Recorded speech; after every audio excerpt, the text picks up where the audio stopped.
തദ്ദേശ തെരഞ്ഞെടുപ്പിനുള്ള മത്സര ചിത്രം തെളിഞ്ഞിട്ടും പലയിടത്തും മുന്നണികളിലെ അസ്വസ്ഥതകൾ മാറുന്നില്ല. പലയിടത്തും വിമതശല്യം ഒഴിഞ്ഞിട്ടുമില്ല. സീറ്റ് ലഭിച്ചില്ല എന്നാരോപിച്ച് നേതാക്കളുടെ രാജിയും തുടരുകയാണ്. വിമതർക്കെതിരെ കർശന നടപടിയുണ്ടാകും എന്നാണ് നേതൃത്വത്തിന്റെ മുന്നറിയിപ്പ്.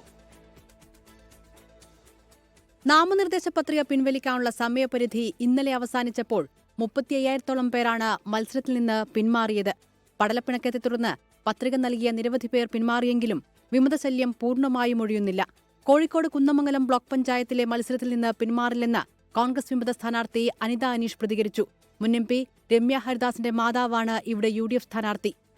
മുന്നോട്ട് വെച്ച കാലം ഇനി പിന്നോട്ട് വെക്കുന്നില്ല. എനിക്ക് തോന്നി ഇന്ത്യൻ നാഷണൽ കോൺഗ്രസിന്റെ ആ ചരിത്രത്തിൽ തന്നെ ഞാൻ അങ്ങനെ തന്നെ വിശ്വസിക്കുന്നു.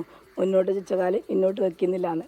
പിന്നെ നമുക്കൊക്കെ സ്ഥാനം മേലേക്ക് കിട്ടിയില്ല എന്ന് വയ്ക്കും. നമുക്ക് സ്ഥാനം കിട്ടണമെങ്കിൽ മേലോട്ട് തരണ്ടേ, എന്നാലല്ലേ കിട്ടുള്ളൂ. കാസർഗോഡ് DCC അധ്യക്ഷൻ PK ഫൈസലിനെതിരെ ആരോപണമുന്നയിച്ച് വൈസ് പ്രസിഡന്റ് ജെയിംസ് പന്തമാക്കൽ രാജിവെച്ചു. 20 ലക്ഷം രൂപയ്ക്ക് സീറ്റ് വിറ്റെന്നാരോപിച്ച് തൃശൂർ DCC പ്രസിഡന്റ് ജോസഫ് ടാജസിനെതിരെ നഗരത്തിൽ പോസ്റ്ററുകൾ പതിച്ചു.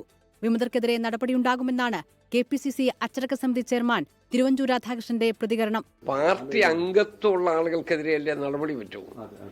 ചില ആളുകൾ ഇവിടെ അവർക്ക് പാർട്ടി അംഗത്വമൊന്നും ഉണ്ടാകില്ല, പക്ഷെ സ്ഥാനാർത്ഥിത്വം വരുമ്പോൾ അവരൊരു നോമിനേഷൻ കൊടുക്കും. അപ്പോൾ അവരെ പുറത്താക്കണമെന്നൊരിക്കൽ പാർട്ടി അംഗത്വം ഉണ്ടെങ്കിലേ നടക്കൂ. പാർട്ടി അംഗങ്ങൾ ഒരാൾ പോലും വിമതനായി നിൽക്കുന്ന പ്രശ്നമില്ല, നിന്നിട്ടുണ്ടെങ്കിൽ പാർട്ടിയിൽ ഉണ്ടാകുന്ന പ്രശ്നവുമില്ല. എറണാകുളത്ത് നാമനിർദ്ദേശ പത്രിക തള്ളിയതിനെ തുടർന്ന് ജില്ലാ പഞ്ചായത്തിലെ UDF സ്ഥാനാർത്ഥി LC ജോർജ് നൽകിയ ഹർജി പരിഗണിക്കാൻ ഹൈക്കോടതി വിസമ്മതിച്ചു. തിരഞ്ഞെടുപ്പ് ട്രൈബ്യൂണലിനെ സമീപിക്കാനാണ് നിർദ്ദേശം. കണ്ണൂർ കോർപ്പറേഷനിൽ വിമതരായി രംഗത്തെത്തിയ 2 പേരെയും ഇവരെ പിന്തുണച്ചവരെയും മുസ്ലിം ലീഗ് സസ്പെൻഡ് ചെയ്തു. കൊച്ചി കോർപ്പറേഷനിൽ വിമത സ്ഥാനാർത്ഥിയായതോടെ വനിതാ ലീഗ് ജില്ലാ സെക്രട്ടറി സജി കബീറിനെ പാർട്ടിയിൽ നിന്ന് പുറത്താക്കി. കോർപ്പറേഷനിലെ മത്സരത്തിൽ നിന്ന് പിന്മാറില്ലെന്ന നിലപാടിലാണ് പാലാരിവട്ടം, ഗിരിനഗർ വാർഡുകളിലെ UDF വിമതർ. ഇതിനിടെ പ്രാദേശിക നേതൃത്വത്തിന്റെ നിലപാടുകളിൽ പ്രതിഷേധിച്ച് BJP മുൻ സംസ്ഥാന വൈസ് പ്രസിഡന്റും കൊച്ചി കോർപ്പറേഷനിലെ കൌൺസിലറുമായ ശ്യാമള S. പ്രഭു പാർട്ടി വിട്ടു. പാർട്ടിയുടെ ഔദ്യോഗിക സ്ഥാനാർത്ഥി അല്ലാത്തതുകൊണ്ട് ഞാൻ ചെയ്യേണ്ട ഒരു കാര്യം ഞാൻ ചെയ്തു, അത്രേ ഉള്ളൂ. ഏതായാലും മത്സരരംഗത്ത് ഇറങ്ങിക്കഴിഞ്ഞു. എനിക്ക് നല്ല ജനപിന്തുണയുണ്ട്. പാലക്കാട് അട്ടപ്പാടിയിൽ സ്ഥാനാർത്ഥിക്കെതിരെ വധഭീഷണി മുഴക്കിയെന്ന പരാതിയിൽ CPM ലോക്കൽ കമ്മിറ്റി സെക്രട്ടറി ജംഷീറിനെതിരെ പോലീസ് നടപടിയെടുക്കുന്നില്ലെന്നാണ് ആരോപണം.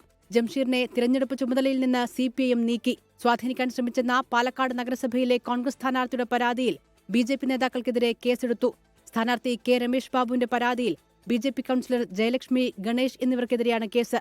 News desk 24.